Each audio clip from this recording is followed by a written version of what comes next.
sou o Jonathan, professor do canal Geografia Ensinar e Aprender. Hoje nós teremos aula sobre atmosfera. Eu pretendo dividir essa aula em pelo menos 3 aulas. A primeira aula para falar um pouco mais sobre a questão conceitual, né, e as camadas da atmosfera. Depois falar um pouco sobre climogramas e avaliar alguns climas e falar sobre alguns temas um pouco mais polêmicos envolvendo. Assim as aulas ficam um pouco mais curtinhas, o pessoal acaba assistindo a parte que mais interessa ali no momento do seu estudo. Tá? Então começando aqui o que a gente vai chamar de atmosfera 1, essa parte conceitual inicial.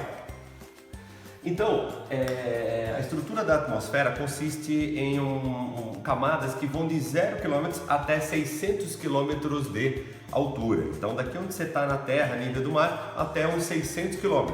Mas, muito antes dos 600 km, a gente já pode dizer que já quase não tem mais oxigênio, não tem mais nitrogênio, não tem mais hidrogênio, não tem mais praticamente nada. Né? A camada que realmente interessa para a gente, né, que é onde que a gente consegue ter vida, é a camada chamada de troposfera. Troposfera é a camada que vai de 0 a 12 km de espessura da Terra, né? Ela envolve aí cerca de 12 km da atmosfera, né? Ela é a menos espessa, porém ela é a mais densa. 80% da quantidade de gases que existe em toda a atmosfera se encontra na troposfera.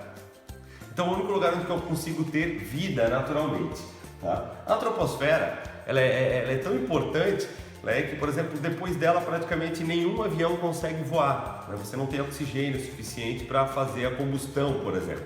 Tá? E também ficaria bastante frio, mesmo para um combustível que tem um ponto de congelamento muito baixo, né, que é o caso do querosene, né, seria difícil viajar, por exemplo, dentro da estratosfera. Tá? Apesar de que a temperatura esquenta lá já um pouco. Mas essa parte aqui seria menos 55 graus, bem complicadinho. Então a troposfera, né, ela pode ser subdividida em baixa e alta troposfera. A alta troposfera, né, é onde que a gente tem menor densidade de gases e a gente acaba tendo, por exemplo, os aviões voando. Pô, mas o professor acabou de falar que não tem muito oxigênio lá. Mas começa a faltar oxigênio. Sim, só que o arrasto do avião também conta na hora dele voar. Então, embora ele tenha menos potência lá em cima, né, o atrito gerado na alta troposfera é menor, o que faz com que ele economize combustível e consiga andar com mais tranquilidade e segurança lá em cima. Imagina encontrar uma cumulus-nimbus, uma nuvem de chuva volumosa no meio do caminho. Seria bem complicado. Tá? Então a troposfera, na alta troposfera eu já falei, na baixa troposfera é onde que a gente tem a vida humana, onde que a gente tem as nuvens, onde que a gente tem os fenômenos climáticos, né? A maior parte absoluta deles acontece nesses 6 primeiros quilômetros da troposfera, que já é uma camada pouco espessa. Né? Então 80% da camada gasosa atmosfera, da densidade dela, está dentro da troposfera, anota isso daí. Depois, a outra camada mais importante é a estratosfera, que tem 19,9% da camada gasosa da densidade gasosa da Terra. Então a gente já totaliza aí 99,9% de densidade gasosa com a estratosfera e a troposfera. Qual é a principal importância da estratosfera? É a tal da camada de ozônio. A presença do gás ozônio é maior na faixa dos 25 a 30 km de distância daqui onde você está, perto do nível do mar. Tá? Então, o gás ozônio ele serve para filtrar os raios ultravioleta.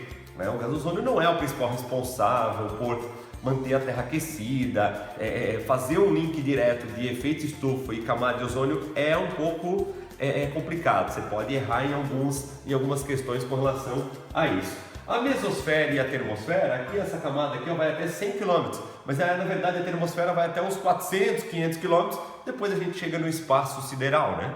Então, essa camada mesosfera e termosfera, ela serve para filtrar determinados detritos que entram em contato com a Terra, que vão se pulverizar durante esse período, né? Mas é mais um filtro de material particulado mesmo do que qualquer outra coisa com relação à atmosfera. Não dá para viver, não dá nem para chegar perto dessas camadas sem que você leve oxigênio, sem que você seja aí um astronauta, tá? É bem difícil chegar naquela camada lá em cima. Tá? Então aqui a gente tem alguns dados que eu comentei durante a aula, né? Com relação à composição. 78% da Terra, né, da atmosfera da Terra é composto por nitrogênio. né? Aí depois a gente tem o hidrogênio e só depois que vem os outros gases. Então, ao contrário do que muita gente pensa, né, não é o oxigênio que tem a maior quantidade de gases na atmosfera. Ah, legal para você anotar aí. O que é a atmosfera? A atmosfera é a camada de gases que envolve a Terra. É um conceito mais simples que você pode ter, mais curto, mais objetivo, né, possível. Tá? Aqui alguns dados que a gente coloca normalmente numa aula comum para o aluno poder baixar. Né? Meus alunos vão conseguir baixar esse PowerPoint também para estudar após assistir essas aulas. Né? E para que serve a camada de ozônio? A gente está falando da estratosfera.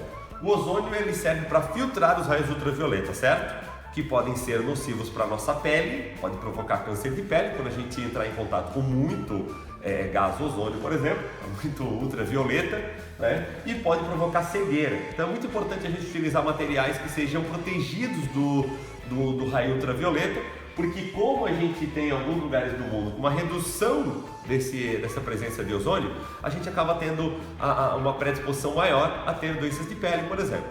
E como o tipo de pele predominante, às vezes na Argentina e no sul do Brasil, como é o caso aqui do sul do Brasil, né, é uma pele muito frágil para essa nocividade toda. Então é muito importante que a gente tenha um uso diário, né, do protetor solar. Né? Use filtro solar, não deixe de usar filtro solar. Já ouviu aquele vídeo do Pedro Bial? Né? Então a mesosfera, já falei algumas características dela. Vamos falar de efeito estufa. O que é o efeito estufa?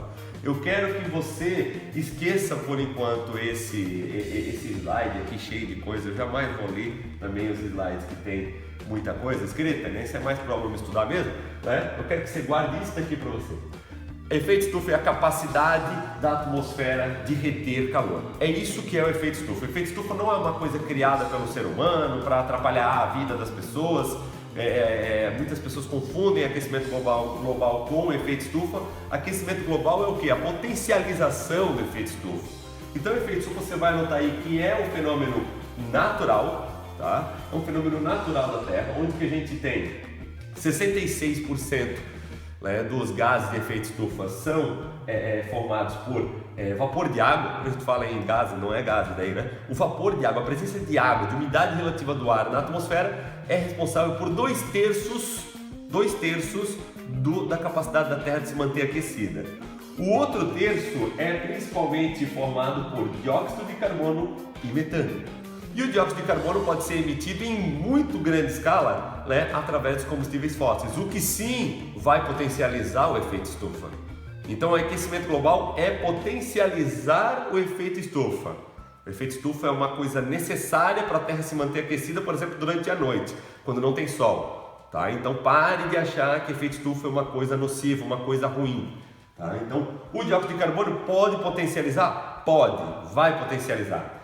Metano, produzido pelos animais, produzido pelos seres humanos.